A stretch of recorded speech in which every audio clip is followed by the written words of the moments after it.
অবশেষে শুরু হলো জোকা এসপ্ল্যানেড মেট্রো প্রকল্পের মাটির নিচের সুড়ঙ্গ করার কাজ।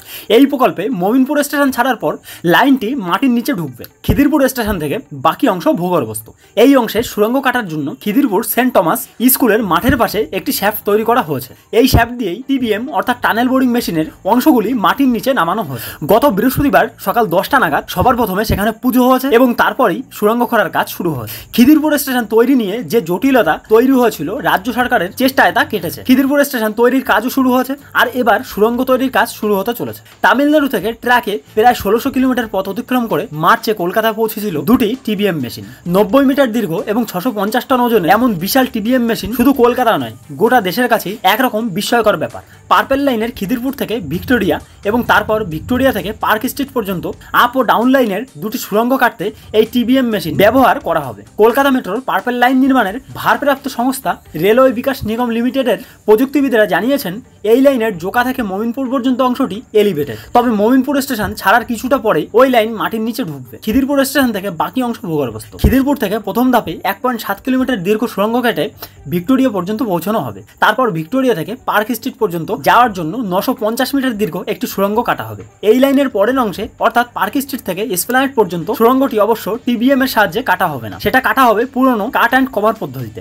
বন্ধুরা, আজকের আমাদের দ্বিতীয় ইম্পর্টেন্ট আপডেটটি হলো কলকাতা মেট্রোর পিঙ্ক লাইন নিয়ে। তো দেখতে থাকুন ভিডিওটি। আশা করি কলকাতা মেট্রোর পিঙ্ক লাইন নিয়েও আপনারা অনেক কিছু জানতে পারবেন। 15 বছর আগে 2010 সালে মমতা বন্দ্যোপাধ্যায় রেলমন্ত্রী থাকার সময় অনুমোদন পেয়েছিল কলকাতা মেট্রোর পিঙ্ক লাইন। বরাহনগর থেকে ব্যারাকপুরের মধ্যে 12 কিলোমিটার দূরত্ব প্রায় পার করার জন্য বিটি রোড বরাবর মেট্রোর রেক চালানো হবে। প্রাথমিক পরিকল্পনা এমনটাই ছিল।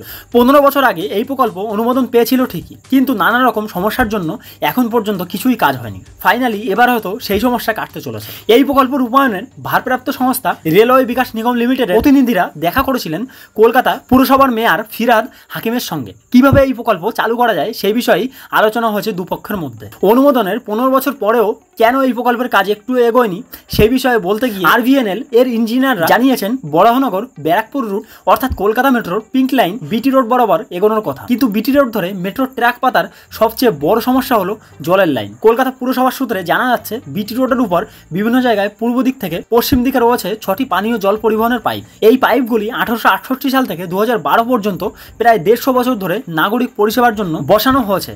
72 ইঞ্চি, 68 ইঞ্চি, 62 ইঞ্চি, 60 ইঞ্চি, 48 ইঞ্চি এবং 42 ইঞ্চি ব্যাসের পাইপগুলির মধ্য দিয়ে পলতা ওয়াটার ট্রিটমেন্ট প্ল্যান্ট থেকে বিস্তীর্ণ এলাকায় পানীয় জল সরবরাহ করা হয়। এই পাইপের মাধ্যমে দৈনিক প্রায় 280 মিলিয়ন গ্যালন জল পরিবাহিত হয়। এখানকার জলই পৌঁছায় টালার ট্যাঙ্কে। সুতরাং বিটি রোডের উপর দিয়ে মেট্রোর ট্র্যাক গেলে বিরাট এলাকায় পানীয় জলের যোগান পুরোপুরি ব্যাহত হবে। তাই কলকাতা পুরসভাকে এই পাইপ সরানোর জন্য রাজি করা যাচ্ছে না। অন্যদিকে পাইপগুলো না সরালে মেট্রোর ট্র্যাক পাতার কাজ পুরোপুরি অসম্ভব। পানীয় জলের পাইপের মতো অত্যন্ত সংবেদনশীল এবং গুরুত্বপূর্ণ বিষয়টি ছাড়াও রয়েছে নির্মাণ কাজ শুরু হলে বিটি রোড বরাবর ভয়াবহ যানজটের আশঙ্কাও। এই কারণে রাজ্যের পক্ষ থেকে পাল্টা প্রস্তাব দেওয়া হয়েছে বিটি রোডের বদলে কল্যাণী এক্সপ্রেসওয়ের উপর দিয়ে লাইন ঘুরে নেওয়ার জন্য বিষয়টি বিবেচনা করার জন্য। তবে সেটা নির্মাণকারী সংস্থা নিজের দায়িত্বে করতে পারবে না। রেল বোর্ড সেই অনুমোদন দিলে তবেই নকশায় পরিবর্তন করা যাবে। এছাড়াও আরভিএনএল ও রাজ্য দুই সংস্থা একসঙ্গে বসে প্রকল্প চালু করার জন্য পিঙ্ক লাইনের নকশায় প্রয়োজনীয় কি পরিবর্তন করতে হতে পারে সেই বিষয়েও আলোচনা হয়েছে। তো ইন্ডিয়ান রেলওয়ে তথা কলকাতা মেট্রো সম্পর্কে এমনই ইনফরমেটিভ নলেজেবল ভিডিও সবার আগে পাওয়ার জন্য চ্যানেলটি সাবস্ক্রাইব করে পাশে থাকবেন এবং ভিডিওটি এখনো লাইক না করে থাকলে প্লিজ একটি লাইক করে দেবেন। সবাই ভালো থাকবেন। সবার ভালো থাকাটা কামনা করে শেষ করছি আজকের video. Thank you so much. জয় হিন্দ, বন্দে মাতরম।